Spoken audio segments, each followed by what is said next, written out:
ogenda kunkolera ya round ngeyo rasta Marine emachinga kind of outfit nayo osobola okukyusa enzenjawulo obadde oyagala eno bucket kati lwakuba nti ate eno nenemu kukoze yeno ye material yemu wenjinkolera waliwo gye wankolera nanti yandibadde material yemu exact material enayo nenemuko eno because nenemuko olwenso so nkolera Marine so kukola inspiration yo yes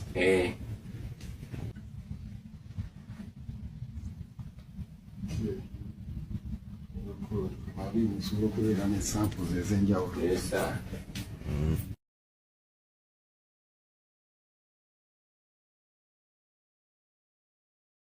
Thank you so much, Latif. Designer Latif. Madoe.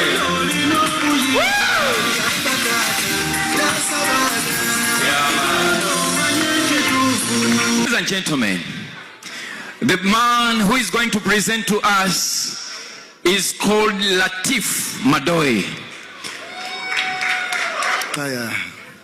Assalamu alaikum wa rahmatullahi wa barakatuh. Now, amanya gange bampita his uniqueness.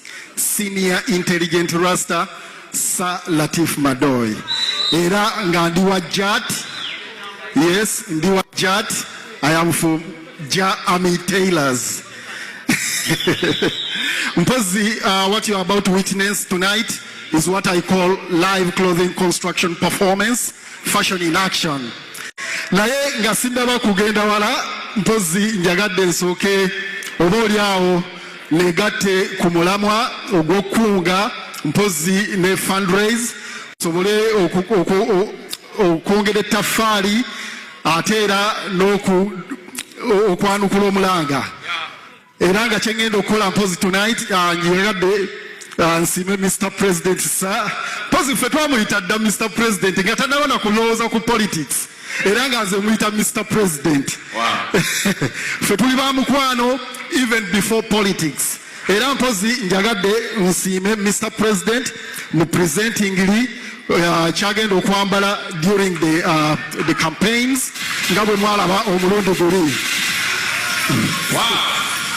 Mpozi nasobodde okukola ekintu kino olw'okubanga abantu bangi nnyo e Toronto wano bawagidde bassebo ne bannyabo ababadde bagula engoye mbalaba mwenna mwanyumye sente ze mubadde musasula kwe kubadde omutemwa oba percentage ey'okusobola okukolera president kubanga material wano baziseera nnyo ekyalaani kino nakiguze wano material nagiguze wano ssebo okusobola okutungira olugoye oba suit gy'ogenda okukozesa mu campaigns.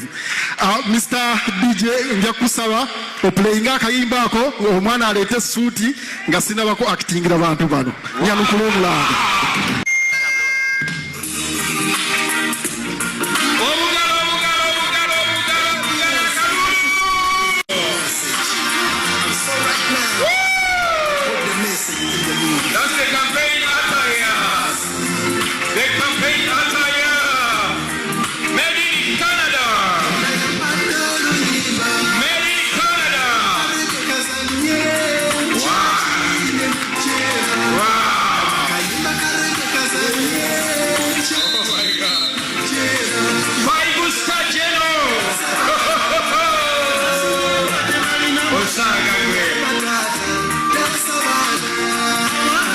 Thank you so much, Latif. Designer Latif Madoe.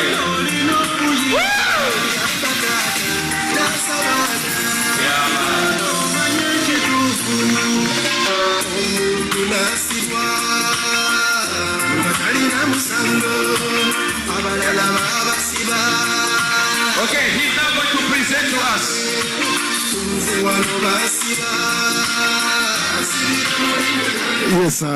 Yes, bansibira mulimu gwange yensonga lwaki neeyita fashion criminal kubanga omulimu guno bagucriminalizinga nti bw'otunga ate ofuuka criminal. So I'm proud to be a fashion criminal.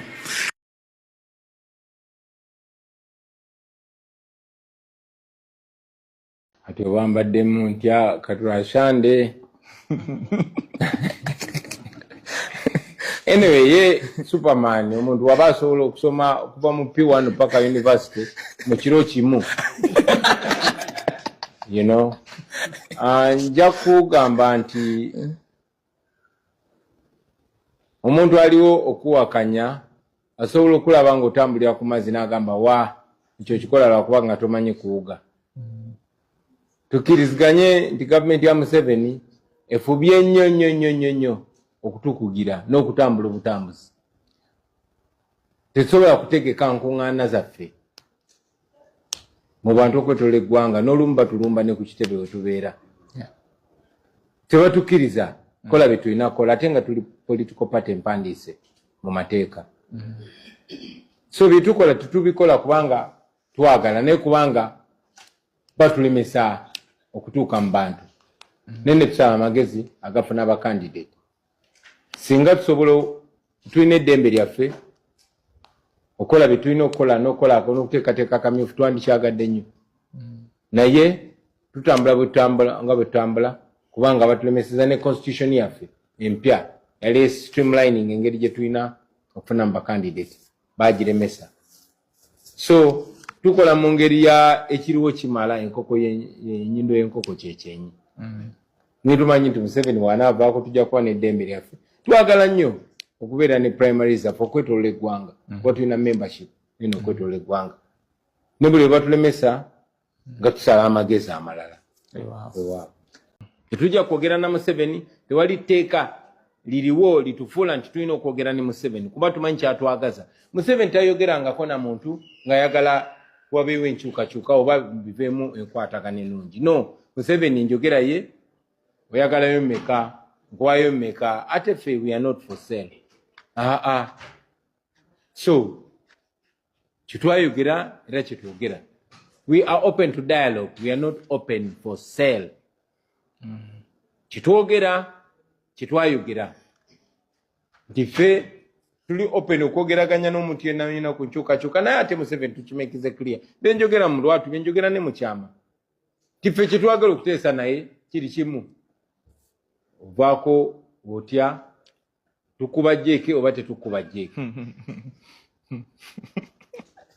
Bannayuganda abaleke bagende maaso n'ensi yaabwe kubanga ekyo kitugwanira ng'ensi ate nga kijja kubaawo. Electoral Commission oba akakiiko k'ebyokulonda tukeesiga nedda, tukakkiririzaamu nedda. Then lwaki tugenze mu kulonda?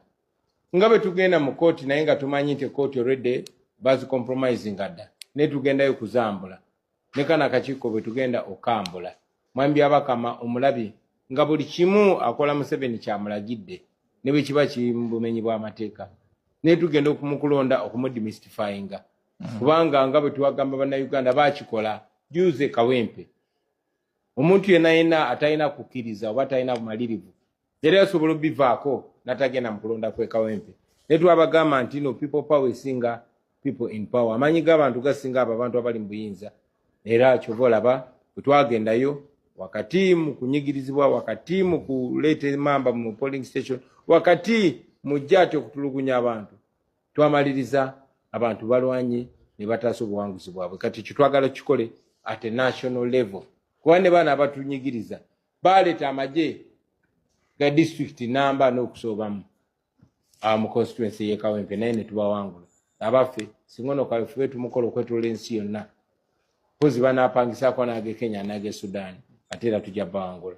So yensonga yengeri gye tugenda mu kulonda kuno si nti akakiiko k'ebyokulonda kenkanya si kenkanya ne tugendayo okubaleeguula twagala bastretchinga tumakinge sure nti mu ngeri yonna yonna tukunga abantu 4,49,000 abali mu Uganda twawangule abantu abatawera 3,000.